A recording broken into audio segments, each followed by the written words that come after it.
ফের শহরে শ্লীলতাহানি, বাসেই এক মহিলা যাত্রীকে শ্লীলতাহানির অভিযোগ উঠছে। অভিযুক্তকে হাতে নাতে ধরে লেক থানাতে তুলে দেওয়া হলো।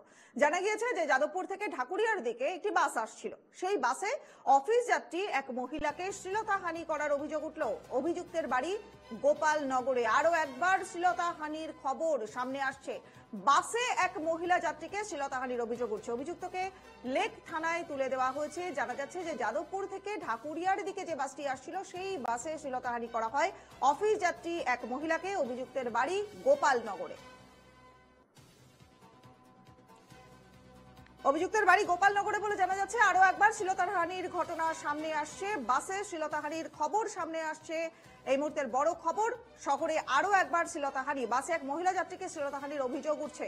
যাদবপুর থেকে ঢাকুরিয়ার দিকে আসছিল একটি বাস এবং সেই বাসেই শ্লীলতাহানির ঘটনা ঘটেছে বলে জানা যাচ্ছে। অভিযুক্তকে হাতে নাতে ধরা হয় এবং তাকে পুলিশের হেফাজতে পাঠানো হয়েছে। যাদবপুর থেকে ঢাকুরিয়ার দিকে একটি বাস আসছিল এবং সেই বাসেই শ্লীলতাহানির অভিযোগ উঠছে। মহিলা যাত্রীকে শ্লীলতাহানির অভিযোগ, মহিলা অফিস যাত্রী, তাকে শ্লীলতাহানির অভিযোগ উঠছে। অভিযুক্তের বাড়ি গোপালনগরে বলে জানা যাচ্ছে। এই মুহূর্তের আরো একটা বড় খবর, শহরে শ্লীলতাহানির খবর আসছে। সঞ্জনা নাহিরি আমাদের সঙ্গে রয়েছেন এই মুহূর্তে। সঞ্জনা, এই যে ঢাকুরিয়া থেকে যে বাসটা আসছিল সেই বাসে মহিলা যাত্রীকে শ্লীলতাহানির অভিযোগ, ঠিক কি ধরনের অভিযোগ করেছেন তিনি, কি অভিযোগ উঠছে? দেখো, এই যে যুবক তার বাড়ির গোপালনগর এলাকায় এবং আজকে যাদবপুরের দিক থেকে A1 বাসে ওই মহিলা নিত্যদিনের মতো অফিস আসছিলেন এবং সেই সময় চলন্ত বাসে তাকে শ্লীলতাহানি করা হয় বলে অভিযোগ। যেমনটি অভিযোগ উঠছে যে 3 দিন আগে এই অভিযুক্ত যুবক অমিত রায় সে একই ঘটনা ঘটিয়েছিল মহিলার সঙ্গে, কিন্তু সেবারে তিনি চিৎকার চেঁচামেচি করলেও তিনি কিন্তু থানার দ্বারস্থ বা পুলিশের দ্বারস্থ হননি।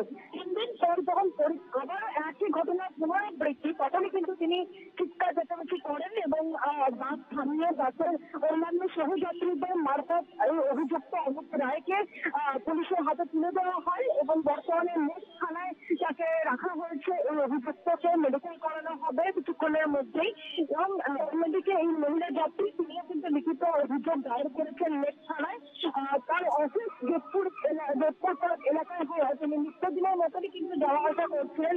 এই অভিযুক্ত যুবক সোর্স চৌধুরীতে কাজ করে এবং যাদবপুর থানা ক্রস করে ঢাকুরিয়ার দিকে আসার পরই কিন্তু তিনি এই ঘটনা ঘটান চলন্ত বাসের থেকে পুলিশ সূত্রে জানতে পারা যাচ্ছে।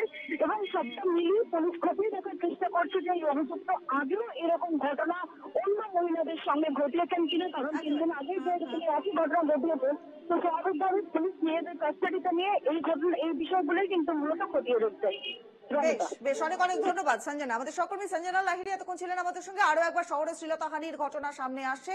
সঞ্জনা ডিটেলসটা বলছিলেন আমাদেরকে, আরো একবার শ্লীলতাহানির ঘটনা সামনে আসছে।